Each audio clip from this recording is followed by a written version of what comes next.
کیا آپ جانتے ہیں کہ پاکستان کی سب سے کم عمر آئی ٹی ایکسپرٹ عرفہ عبدالکریم پیدائشی طور پر مرگی جیسے مرض سے شدید لیول پر متاثرہ تھی؟ ان کی وفات کی وجہ بھی یہی کم وقت بیماری یعنی مرگی بنی۔ جنوری 2012 میں عرفہ کریم کی وفات ہوئی اور اس وقت میں اپنے پروفیشنل کیریئر کا آغاز کر چکا تھا۔ مرگی کے علاج میں اس وقت لی ریس اور ایپی وال شربت یا ایپی وال 250 اور 500 ملی گرام کی گولی یا اس سے ملتی جلتی دوا دی جاتی تھی، اور بے شمار کیسز میں ادویات سے بھی مرگی کے دورے کنٹرول یا کم نہیں ہوتے تھے۔ اس منحوس بیماری کی بے شمار اقسام ہیں۔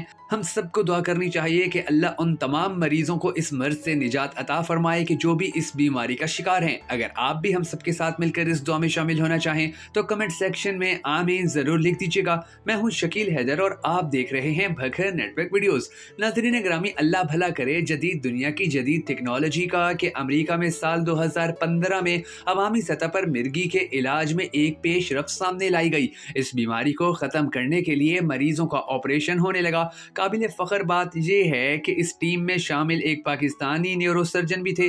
2015 میں ہی ان کو امریکہ کی طرف سے پروفیسر کا خطاب دیا گیا۔ ان کا نام پروفیسر آصف بشیر ہے، جو اس وقت لاہور میں Punjab institute of neuro sciences اور لاہور جنرل ہسپتال میں نیورو سرجری کے شعبہ کے سربراہ ہونے کے ساتھ نجی حیثیت میں کام کر رہے ہیں۔ آصف بشیر صاحب نے ہی پاکستان کی تاریخ میں پہلی بار سال 2021 میں مرگی کے 2 کامیاب آپریشن کیے تھے، اور دونوں بچے الحمدللہ لگ بھگ 100% ٹھیک ہو گئے تھے۔ اس کے بعد اب تو کافی بچوں اور بڑوں کا کامیابی سے آپریشن ہو چکا ہے۔ ناظرین، مرگی کا یہ حساس آپریشن صرف 1 گھنٹے کا ہوتا ہے۔ عموماً 3 گھنٹے کے بعد ڈاکٹر صاحب مریض کو گھر بھیج دیتے ہیں۔ اس آپریشن میں مریض کی گردن میں شاہراہ کے اوپر ایک ڈیوائس کو لگایا جاتا ہے، جسے چھاتی کے اوپر ایک چھوٹی بیٹری کے ساتھ لگا کر منسلک کر لیا جاتا ہے۔ پھر اس کی پروگرامنگ کی جاتی ہے۔ جب الیکٹرول متحرک ہوتا ہے تو وہ دماغ کو بھی متحرک کرتا ہے۔ اس طریقے سے مرگی کے مریضوں کے دورے کم ہو جاتے ہیں یا ختم ہو جاتے ہیں۔ مرگی کی بیماری کو پاکستان میں ایک معذوری کا درجہ حاصل ہے۔ یہ بیماری ہمارے ہاں ادر ہیلتھ امپیرمنٹس کی لسٹ میں آتی ہے۔ اس سے متاثرہ لڑکوں اور لڑکیوں کو اپنی ساری عمر بہت ہی مشکل میں گزارنی پڑتی ہے۔ ان مریضوں کی شادی کا تو سوال ہی پیدا نہیں ہوتا۔ کسی کو معلوم ہو کہ جہاں ہم بیٹے یا بیٹی کا رشتہ دیکھنے جا رہے ہیں وہاں بیٹے یا بیٹی کو مرگی کی بیماری ہے تو آپ رشتہ کرنا تو دور، وہاں جانا بھی گوارا نہیں کریں گے۔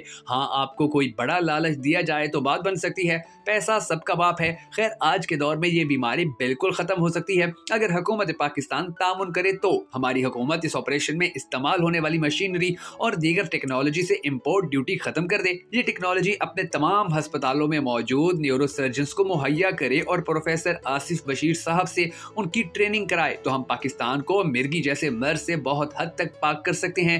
نجی ہسپتال اب اس ٹیکنالوجی کو امپورٹ کر رہے ہیں اور انشاءاللہ جلد ہی پاکستان میں یہ آپریشن عام اور کم قیمت میں ہونا شروع ہو جائے گا۔ یہی حال دیگر قابل علاج معذوریوں میں علاج کی آپشنز کا ٹیکنالوجی کی دستیابی نہ ہونے کی وجہ سے ہے۔ باہر کے ملک میں جا کر علاج کرانا ہر کسی کے بس کی بات نہیں ہے، اور نہ ہی ہر کسی کے پاس اتنے وسائل ہیں، نہ ہی ہمارے لوگوں کے پاس اس حوالے سے اتنی آگاہی ہے۔ لہٰذا ہماری اس ویڈیو کو صدقہ جاریہ سمجھ کر شیئر ضرور کر دیجئے کہ شاید حکومت پاکستان بھی اس طرف کچھ دھیان کر کے ان بچوں کے والدین کے دکھوں اور تکالیف میں ان کی داد رسی کر سکے کہ جن کے بچے آج اس تکلیف دہ بیماری سے لڑ رہے ہیں۔